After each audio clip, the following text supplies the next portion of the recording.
Don't fear the answer is here. आप सभी का सुपर कंसेप्ट क्लासेस में स्वागत है।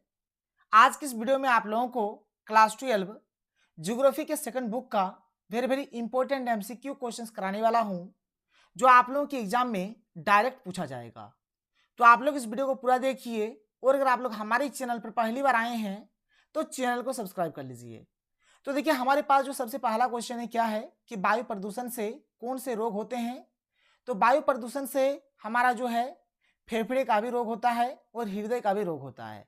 मलेरिया नहीं होता है। मलेरिया जो है मच्छर के काटने से होता है, तो मलेरिया नहीं होगा। तो यहाँ पर इसका राइट आंसर ऑप्शन नंबर 4 हो जाएगा। 1 और 2 दोनों इसका राइट आंसर हो जाएगा। आगे चलिए अगला क्वेश्चन देखते हैं। Question number 2। क्वेश्चन नंबर 2 हमारे पास क्या है कि मृदा अपरदन का मुख्य कारण है। तो मृदा अपरदन का कारण हो जाएगा वन विनाश, पशुचारण, खनन, सब हो जाएगा। इनमें से सभी इसका राइट आंसर हो जाएगा। इनमें से सभी इसका सही आंसर होगा।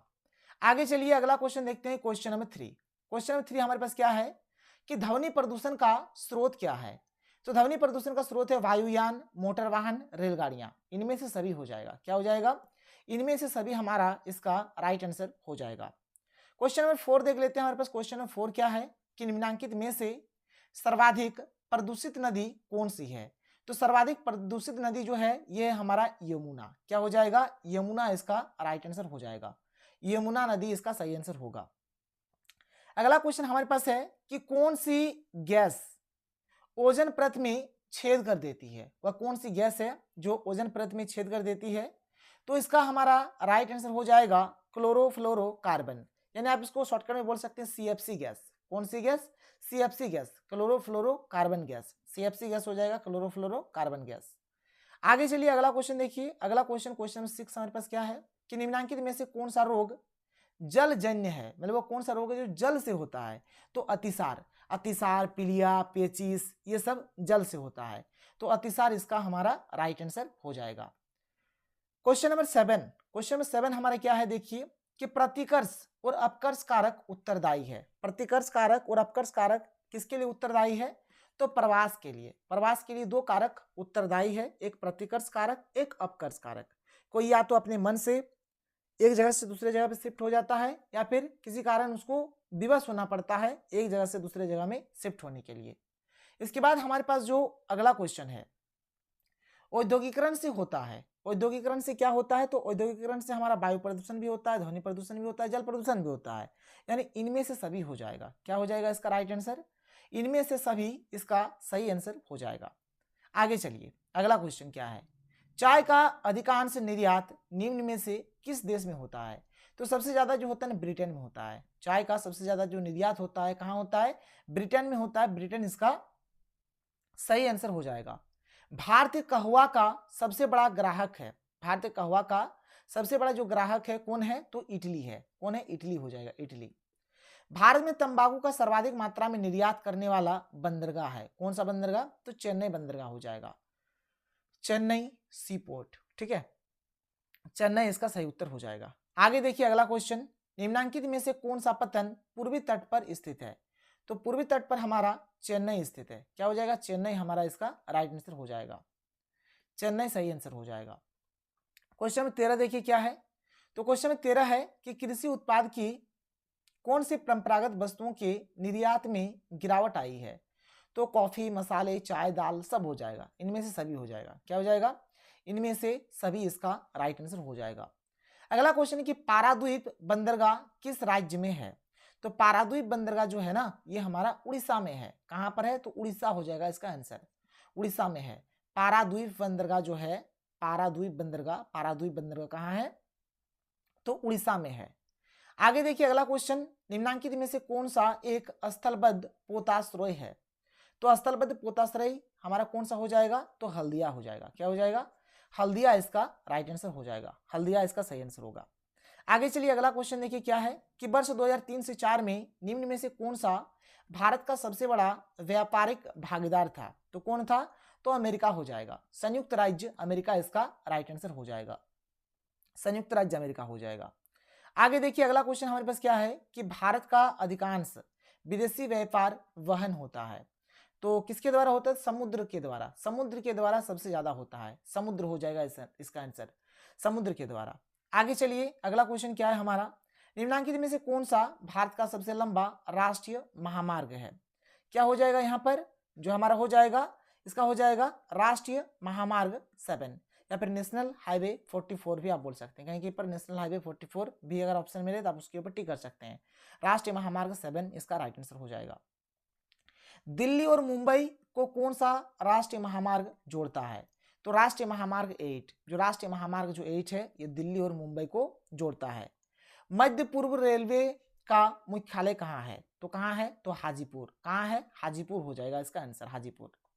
स्वर्णिम चतुर्भुज परियोजना का शुभारंभ कब हुआ? तो इसका जो शुभारंभ है 2 जनवरी 1999 को हुआ था, 2 जनवरी 1999।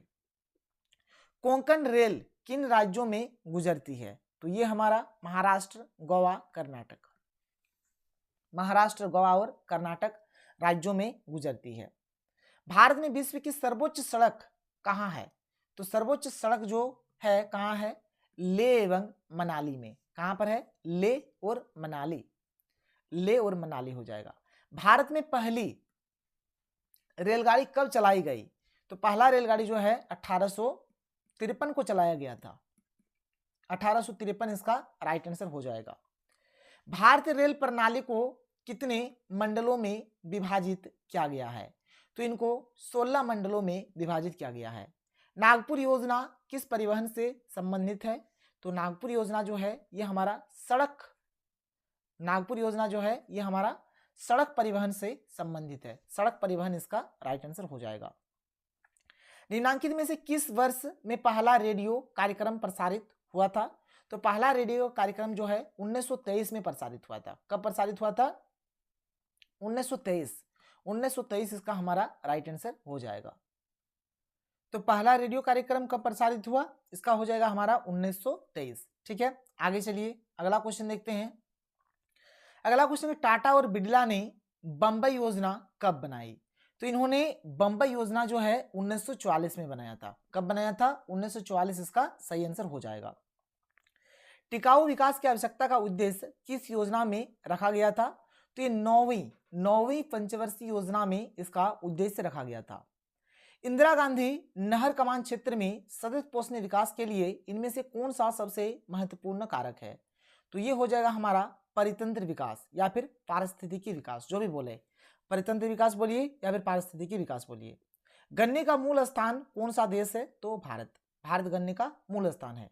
सूती वस्त्रों की राजधानी किसे कहते हैं? तो ये कहा जाता है मुंबई को, मुंबई को सूती वस्त्रों की राजधानी कहा जाता है। ठीक है, मुंबई को सूती वस्त्रों की राजधानी कहा जाता है। निम्नलिखित में से कौन सा राज्य चीनी का दूसरा सबसे बड़ा उत्पादक है? चीनी का सबसे बड़ा जो उत्पादक राज्य है वह कौन सा है? तो ये हो जाएगा उत्तर प्रदेश, यूपी। ठीक है, यूपी हो जाएगा हमारा इसका राइट आंसर। बिहार के मुजफ्फरपुर से किस वस्तु का निर्यात यूरोप में किया जाता है? किस चीज का? तो लीची का। ठीक है, मुजफ्फरपुर में बहुत अधिक मात्रा में लीची मिलता है। ठीक है, तो लीची हो जाएगा यहाँ पर इसका आंसर। सोलापुर किस उद्योग के लिए जाना जाता है? तो सोलापुर जो है सूती वस्त्र उद्योग के लिए जाना जाता है, सूती वस्त्र इसका राइट आंसर हो जाएगा। कौन सा उद्योग अवस्थापना का एक कारण नहीं है? तो ये हो जाएगा जनसंख्या घनत्व, क्योंकि उद्योग हमारा बाजार, पूंजी, ऊर्जा ये सबसे संबंधित है, जनसंख्या घनत्व से ये संबंधित नहीं है, इसलिए यहाँ पर जनसंख्या घनत्व इसका हमारा राइट आंसर हो जाएगा। देखिए क्वेश्चन 37 क्या है, हुगली औद्योगिक प्रदेश का केंद्र है, तो यहाँ पर इसका राइट आंसर हो जाएगा कोलकाता, हावड़ा। क्वेश्चन नंबर 38 क्या है कि भारत में सबसे पुराना लौह तथा इस्पात उद्योग कौन है? तो इसका राइट आंसर हो जाएगा टिस्को। क्या हो जाएगा? टिस्को इसका सही आंसर हो जाएगा, ऑप्शन नंबर 4 इसका राइट आंसर हो जाएगा। देखिए यहाँ पर आप देख सकते हैं लिखा हुआ है कि Tata iron and steel company या फिर टिस्को भारत में पहला लोहा और इस्पात निर्माण संयंत्र है, जिसकी स्थापना क्रमशः जमशेदजी टाटा और दोराबजी टाटा ने 26 अगस्त 1907 को जमशेदपुर झारखंड में की थी। ठीक है, तो यहाँ पर इसका राइट आंसर क्या हो जाएगा? टिस्को इसका सही आंसर हो जाएगा। कोडरमा किस खनिज के लिए प्रसिद्ध है? तो कोडरमा जो है ये हमारा अब्रक के लिए प्रसिद्ध है, अब्रक के लिए प्रसिद्ध है, याद रखिएगा। अब्रक उत्पादन में अग्रणी भारतीय राज्य कौन सा है? तो हो जाएगा झारखंड, झारखंड में सबसे ज्यादा अब्रक का उत्पादन होता है। कोयले का प्रमुख उत्पादक राज्य कौन सा है? तो कोयले का भी प्रमुख उत्पादक राज्य जो है ये हमारा क्या है? तो ये हमारा हो जाएगा झारखंड ही। ठीक है, क्या हो जाएगा? झारखंड। भाई झारखंड किसी से कम नहीं है, लेकिन झारखंड अभी सबसे कम है। भारत में सर्वप्रथम कोयला उत्खनन किस स्थान पर प्रारंभ किया गया था? तो रानीगंज। क्या हो जाएगा? रानीगंज इसका राइट आंसर हो जाएगा। किस राज्य में गोंडवाना कोयला पाया जाता है? तो ये हो जाएगा झारखंड। झारखंड में गोंडवाना कोयला पाया जाता है। बॉक्साइट से कौन सा धातु प्राप्त होता है? तो बॉक्साइट जो है एक एल्यूमिनियम का अयस्क है, इसीलिए इससे जो है एल्यूमिनियम धातु पाया जाता है। ठीक है, एल्यूमिनियम धातु इससे प्राप्त होता है, एल्यूमिनियम धातु प्राप्त होता है। ठीक है, मैग्नीज का प्रमुख उत्पादक राज्य कौन सा है, या फिर मैग्नीज का सबसे बड़ा भंडार किस राज्य में है? तो मैग्नीज किसमें है? तो उड़ीसा हो जाएगा। क्या हो जाएगा? उड़ीसा इसका राइट आंसर हो जाएगा। उड़ीसा इसका सही उत्तर हो जाएगा। भारत में सर्वाधिक सोना किस राज्य में पाया जाता है? तो सर्वाधिक सोना जो है कर्नाटक में पाया जाता है। कहाँ? कर्नाटक हो जाएगा इसका राइट आंसर। निम्नांकित में से किस राज्य में प्रमुख तेल क्षेत्र स्थित है? तो प्रमुख तेल क्षेत्र जो है असम में स्थित है, असम हो जाएगा। अंकलेश्वर किस खनिज के लिए प्रसिद्ध है? तो अंकलेश्वर जो है ना, अंकलेश्वर जो है जो कि हमारा पेट्रोकेमिकल के लिए प्रसिद्ध है, और ये अंकलेश्वर हमारा गुजरात में है, जो कि पेट्रोकेमिकल के लिए प्रसिद्ध है। बैलाडिला किसके लिए प्रसिद्ध है? तो ये जो है ये हमारा लोएस्क के लिए प्रसिद्ध है। सिंगरेनी किस चीज के लिए प्रसिद्ध है? तो सिंगरेनी हमारा कोयला के लिए प्रसिद्ध है, कोयला हो जाएगा इसका राइट आंसर। मुंबई हाई किस खनिज के लिए प्रसिद्ध है? तो ये पेट्रोलियम के लिए प्रसिद्ध है। संरक्षण की दृष्टि से तांबे के स्थान पर किस धातु का उपयोग उचित है? तो ये हो जाएगा एल्यूमिनियम। क्या हो जाएगा? एल्यूमिनियम हो जाएगा। नरोरा परमाणु ऊर्जा परियोजना निम्न में से किस राज्य में है? तो नरोरा आपका किस में है? तो उत्तर प्रदेश में है। ये सब मैंने आपको सब्जेक्टिव में भी कराया है। तो नरोरा हमारा कहाँ है? उत्तर प्रदेश में है। निम्नांकित में से कौन सा ऊर्जा का अनवीकरणीय स्रोत है? अनवीकरणीय स्रोत मतलब आप समझ सकते हैं। ठीक है, एक होता है नवीकरणीय ऊर्जा स्रोत, एक होता है अनवीकरणीय ऊर्जा स्रोत। इसमें हमारा ताप हो जाएगा। क्या? ताप हो जाएगा। जल ऊर्जा, सौर ऊर्जा, पवन ऊर्जा, ये सब हमारा नवीकरणीय है, लेकिन ताप जो है ये हमारा अनवीकरणीय है। हीराकुंड बांध किस प्रदेश में है, मतलब किस राज्य में है? तो ये हमारा उड़ीसा में है। भारत में कौन सी नदी का जल ग्रहण क्षेत्र बड़ा है? तो सब हो जाएगा, गंगा, ब्रह्मपुत्र, सिंधु, सब हो जाएगा। संसार की बड़ी नदियों में ब्रह्मपुत्र कौन से स्थान पर है? तो ब्रह्मपुत्र का जो स्थान है ये 8वें नंबर का है। क्या है? 8वें नंबर में हमारा ब्रह्मपुत्र का नाम है, तो 8वें नंबर हो जाएगा। भारत की सबसे लंबी नदी कौन सी है? तो भारत की जो सबसे लंबी नदी है ये गंगा नदी है। भारत की सबसे लंबी नदी तो गंगा नदी, और विश्व की सबसे लंबी नदी तो नील नदी। याद रखिएगा, विश्व का बोला जाए तो नील नदी, और भारत का बोला जाए तो हमारा गंगा हो जाएगा। ठीक, क्या हो जाएगा? गंगा हो जाएगा। कोई दिक्कत नहीं है, चलिए आगे बढ़ते हैं। निम्नांकित में से सर्वाधिक लंबी नदी कौन सी है? तो सबसे ज्यादा जो लंबी नदी है, सर्वाधिक लंबी नदी, ठीक है, सर्वाधिक लंबी नदी जो है, इसमें से जो ऑप्शन दिया गया इसके अकॉर्डिंग देखा जाए तो हो जाएगा ब्रह्मपुत्र। क्या हो जाएगा? ब्रह्मपुत्र। ये ब्रह्मपुत्र, यमुना, सतलुज, गोदावरी, 4 ऑप्शन दिए, तो इसमें हो जाएगा ब्रह्मपुत्र हो जाएगा। निम्नांकित में से किस नदी की जल उपयोगिता सबसे अधिक है? तो गंगा। गंगा का ही पानी का ज्यादा उपयोग होता है, बहुत इसको पवित्र भी माना जाता है। धरातलीय और भूम जल का सर्वाधिक उपयोग किसमें होता है? तो कृषि में सबसे ज्यादा उपयोग होता है। धरातलीय जल के निम्न में से कौन से प्रमुख स्रोत है? तो नदी, झील, तालाब, सब हो जाएगा, इनमें सभी हो जाएगा। निम्नांकित में से जल किस प्रकार का संसाधन है? तो जल हमारा एक चक्रीय संसाधन है, या फिर नवीकरणीय संसाधन बोल सकते हैं, अक्षय बोल सकते हैं। ठीक है, क्योंकि ये हमारा चलते रहेगा, राउंड राउंड में चलते रहेगा, ये कभी भी समाप्त नहीं होता है। भौम जल का सबसे कम उपयोग करने वाला राज्य कौन सा है? तो भौम जल का सबसे उपयोग गुजरात, उत्तर प्रदेश, बिहार, महाराष्ट्र, ये सब में कम यूज होता है। झूमिंग कृषि कहाँ की जाती है? झूमिंग कृषि जो है असम में किया जाता है। भारत में गेहूं का सबसे बड़ा उत्पादक राज्य कौन सा है? गेहूं का सबसे बड़ा उत्पादक राज्य है उत्तर प्रदेश। चाय का सबसे बड़ा उत्पादक देश कौन सा है? तो चाय का हमारा हो जाएगा भारत। ठीक है, इसमें जो ऑप्शन दिया गया इसमें क्या हो जाएगा? भारत हो जाएगा। किस देश में संसाधन कम तथा विकास अधिक है? संसाधन कम है लेकिन विकास अधिक है, तो ये जापान में। जापान बहुत डेवलप किया है। प्रमुख खरीफ फसलें निम्न में से कौन सी है? तो चावल, कपास, मक्का, ये सब क्या खरीफ फसल है। गेहूं, चना, सरसों, ये सब के सब रबी फसल है। निम्नांकित में कौन सा एक पेय फसल है या फिर नकदी फसल, जो भी आए परीक्षा में? तो यहाँ पर हो जाएगा हमारा चाय हो जाएगा। क्या हो जाएगा? चाय इसका हो जाएगा। पेय फसल, पेय फसल चाय, चाय को ही तो पीते हैं। निम्न में से कौन खाद्य फसल है? तो खाने का फसल हमारा गेहूं हो जाएगा, चावल हो जाएगा। रबी फसल ऋतु की समय अवधि क्या है? तो रबी फसल के लिए जो समय अवधि है अक्टूबर से मार्च। क्या हो जाएगा यहाँ पर? रबी फसल के लिए क्या हो जाएगा? अक्टूबर से मार्च हो जाएगा। चाय उत्पादन के लिए कितने तापमान की आवश्यकता होती है? तो 25 से 30 डिग्री सेल्सियस, 25 से 30 डिग्री सेल्सियस हो जाएगा। चावल का सबसे बड़ा उत्पादक राज्य कौन है? तो चावल का सबसे बड़ा उत्पादक राज्य हो जाएगा हमारा पश्चिम बंगाल। अवैध बस्तियों को क्या कहते हैं? तो अवैध बस्तियों को मलिन बस्तियां बोला जाता है। अवैध बस्तियों को क्या बोला जाता है? मलिन बस्तियां बोला जाता है। पर्वतीय भागों में किस प्रकार की बस्तियां पाई जाती है? तो पर्वतीय भागों में जो है ना सीढ़ीनुमा बस्तियां पाई जाती है। जिन नगरों का अस्तित्व 2000 वर्ष से भी पूर्व से है उन्हें क्या कहते हैं? तो उन्हें कहा जाता है प्राचीन नगर। क्या बोला जाता है? प्राचीन नगर बोला जाता है। नदियों के डेल्टा के सहारे अधिवास किस प्रतिरूप के होते हैं? तो पंखा प्रतिरूप हो जाएगा। किस झील के चारों ओर बसा गांव किसी झील के चारों ओर बसा गांव किस प्रतिरूप में आएगा? तो ये हमारा आएगा निहारिकीय प्रतिरूप या फिर गोल प्रतिरूप भी आप इसको बोल सकते हो। निम्न में से किस प्रकार की बस्तियां सड़क, नदी या नहर के किनारे होती है? तो क्या होती है? रेखीय प्रतिरूप होता है। निम्नांकित में से कौन सा नगर नदी तट पर अवस्थित नहीं है? तो ये हो जाएगा हमारा भोपाल। क्या हो जाएगा? भोपाल। आगरा भी नदी के किनारे स्थित है, पटना भी, कोलकाता भी, कोलकाता हुगली नदी, तो कुछ कोई ना कोई नदी के किनारे स्थित है, लेकिन भोपाल नहीं है, तो भोपाल हो जाएगा इसका राइट आंसर। भिलाई नगर किस वर्ग का है? तो भिलाई नगर जो है ये हमारे औद्योगिक नगर है। भारत का सबसे बड़ा नगर कौन सा है? तो मुंबई है। देखिए यहाँ पर क्या लिखा गया है, यहाँ पर लिखा गया कि क्षेत्रफल की दृष्टि से भारत का सबसे बड़ा शहर दिल्ली है। जनसंख्या के अनुसार भारत का सबसे बड़ा शहर मुंबई है। तो जनसंख्या के आधार पर बोला जाएगा तो हमारा मुंबई होगा। क्षेत्रफल की दृष्टि से बोला जाएगा तो हमारा दिल्ली हो जाएगा। यहाँ पर जो ऑप्शन दिया है इसके अकॉर्डिंग बात हो रहा है। वर्ष 2001 में भारत में नगरीकरण का स्तर कितना प्रतिशत था? तो ये हो जाएगा हमारा 28%। कितना प्रतिशत था? 28%। भारत का प्रति वर्ग किलोमीटर जनसंख्या घनत्व 2011 के अनुसार कितना है? तो 382 हो जाएगा। 382 वेरी इंपॉर्टेंट क्वेश्चन है। भारत में राज्यों की कुल संख्या 2020 के अनुसार आपको बताना है, तो 28 राज्य। 2011 की जनगणना के अनुसार भारत के किस राज्य का जनसंख्या घनत्व सबसे कम था? तो सबसे कम था अरुणाचल प्रदेश का और सबसे ज्यादा था बिहार का। याद रखिएगा, सबसे ज्यादा बिहार और सबसे कम अरुणाचल प्रदेश। निम्नांकित में से कौन भाषा आर्य भाषा वर्ग में नहीं आते हैं? तो तेलुगु इसका आंसर हो जाएगा। निम्नलिखित राज्यों में से किस एक में जनसंख्या घनत्व सर्वाधिक है? तो देख लीजिए जनसंख्या घनत्व किसमें सबसे ज्यादा है? तो बिहार में सबसे अधिक जनसंख्या घनत्व 1106 व्यक्ति प्रति वर्ग किलोमीटर है। इसके बाद बंगाल का, इसके बाद केरल का। तो बिहार तो इसमें ऑप्शन दिया है ही नहीं, ठीक है। तो इसमें पश्चिम बंगाल है, तो पश्चिम बंगाल इसके बाद है, तो पश्चिम बंगाल हमारा इसका राइट आंसर हो जाएगा। आगे चलिए, बिहार के लोग किस भाषा परिवार समूह से संबंधित है? तो द्रविड़ियन इसका राइट आंसर हो जाएगा। आगे चलिए, अगला क्वेश्चन क्या है कि भारत में पूर्ण जनगणना पहली बार कब हुई थी? तो 1881 में हुआ था। 1881 हो जाएगा।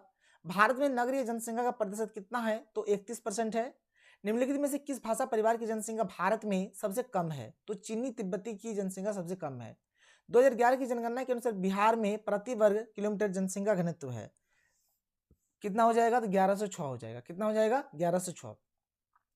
2011 की जनगणना के अनुसार भारत के किस राज्य की जनसंख्या सबसे कम है? तो सिक्किम की जनसंख्या सबसे कम है।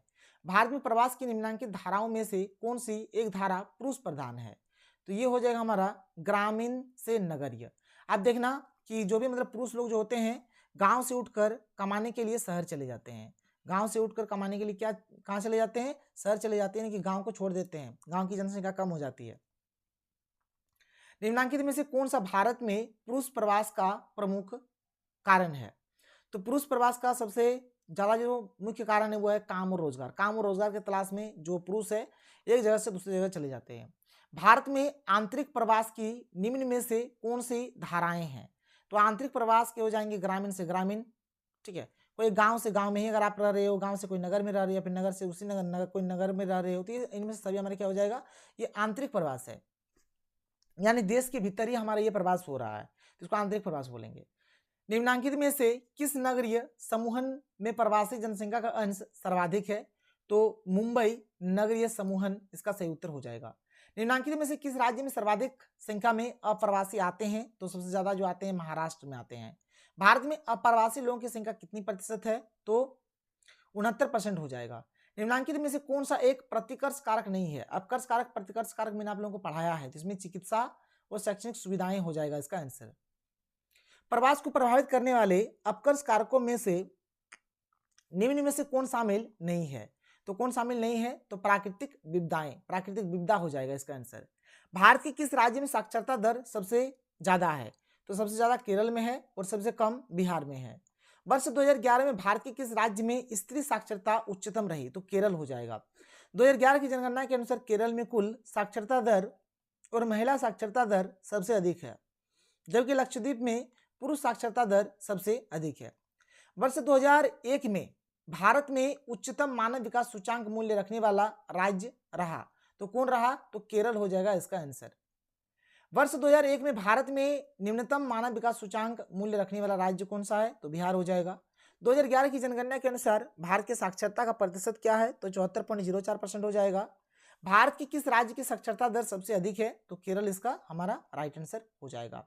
और यहाँ पर हमारा सेकंड बुक खत्म हो जाता है। तो सेकंड बुक मैंने आप लोगों को पढ़ा दिया, फर्स्ट बुक आप लोग कर लीजिए, इसका ऑब्जेक्टिव सब्जेक्टिव सब कुछ कर लीजिए, आपका इससे बाहर कुछ भी नहीं जाएगा। तो चलिए हम लोग मिलते हैं अगले वीडियो में। थैंक यू, जय हिंद।